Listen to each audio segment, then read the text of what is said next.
qof walba waxaan ku salaamayaa maanta mansibka uu halkan ku fadhiya salaanta islaamka ee assalaamu calaykum waraxmatullaahi wabarakaatuh.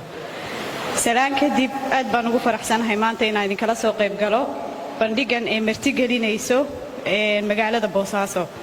run ahaantii magaalada Boosaaso waa magaalo u qalanta in ay marti geliso bandhig aqooneed kasta oo ka dhacaya magaalada gobolka Puntland ama Puntland, si ay u arkaan dadka ka imanaya gobolada kale ama dalka dibadiisa xadaarada waxbarasho ee soo jireenka ah ee ka jirta magaaladanayto.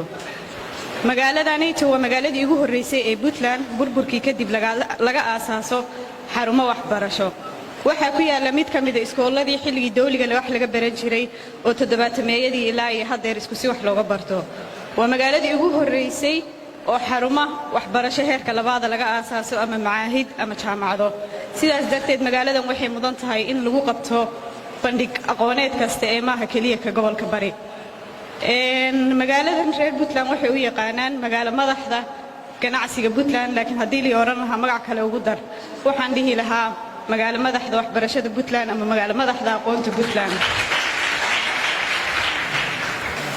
maadaama dadka ugu badan ee maanta ka shaqeeya dalka ee Puntland wax ka bartay 85% iyo ka badan waxbarashadoodii ay ka soo bilaabeen magaaladanayto.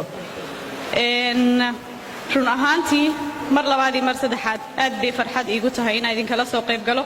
waan bogaadinayaa dhalinyaradii ka soo shaqeysa bandhiganayto, waxaana rajaynayaa inuu noqdo bandhig ka bedela wacyiga bulshada wax waliba dhanka akhriska iyo qoraalka.